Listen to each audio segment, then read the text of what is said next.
Hello guys, ಎಲ್ಲರಿಗೂ ನಮಸ್ಕಾರ. Diesel ಆಗೋಗಿತ್ತು ಅಂತ ನಮ್ಮ ಅಪ್ಪ ಫೋನ್ ಮಾಡಿದ್ರು. ಡೀಸೆಲ್ ಎತ್ಕೊಬರಕ್ಕೆ ಹೋಗಿದ್ದೆ. ಪೆಟ್ರೋಲ್ ಬಂಕ್ ಹತ್ರ ಹೋಗ್ತಾ ಇದ್ದೆ.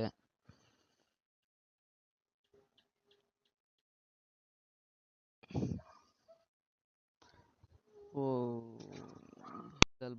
ಡೀಸೆಲ್ ಬರ್ತಾ ಇತ್ತು. ನಾವು ನೋಡ್ತಾ ಇದ್ದೆ.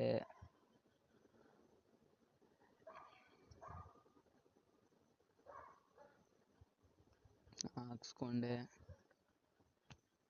1,000 ರೂಪಾಯಿಗೆ ಹಾಕ್ಸ್ಕೊಂಡು ನಮ್ಮ ಅಪ್ಪ ಉಳ್ತಾ ಇದ್ರು. ಡೀಸೆಲ್ ಹಾಕಿದ್ಮೇಲೆ ಹಂಗೆ ಉಳ್ತಾ ಇದ್ರು, ರೋಟ್ರ್ ಹಾಕ್ತಾ ಇದ್ರು. ನಮ್ಮ ಹೊಲ್ದ ಹತ್ರ ರಾಗಿ ಹೊಲ ಹಾಕ್ತಾ ಇದ್ರು. ರಾಗಿ ಹೊಲ ನೋಡ್ಕೊಂಡು ಇನ್ನೊಂದು ಹೊಲ್ದ ಹತ್ರ ನೀರು ಕಟ್ಟಕ್ಕೆ ಹೋಗಿದ್ದೆ. ನೀರು ಕಟ್ಟುತ್ತಾ ಇದ್ದೆ. ಮಡವಾಯಿ ತಿರುವಾಕಿ ನಾನು ಕಸ ಇಟ್ಕೊಂಡು ಹೋಗೋಣ ಅಂತ ಬಂದಿದ್ದೆ. ಮಧ್ಯಾಹ್ನ ಆಗಿತ್ತು. ನೀರು ಕುಡ್ಸೋಣ ಅಂತ ನೀರು ಕುಡಿಸ್ಬಿಟ್ಟು ಕಟ್ಟಾಕಿ ಹೊಲ್ದ ಹತ್ರ ಹೋದೆ.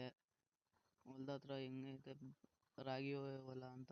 ಆಮೇಲೆ ಜೋಳದ ಹತ್ರ ಹೋಗಿ ಜೋಳ ಸಪ್ಪೆ ನೋಡಿಕೊಂಡು ಜೋಳದ ಸಪ್ಪೆ ಕೊಯ್ಕೊಂಬಂದು ಹಸುಗೆ ಹಾಕಿ ಹಸು ಮೇಯ್ತಾ ಇದ್ವು. ನಮ್ಮ ಹೊಲ್ದ ಹತ್ರ ಹೋಗಿದ್ವಿ. ನಮ್ಮ ತಾತ ಕುರಿ ಮೇಯಿಸ್ತಾ ಇದ್ದ.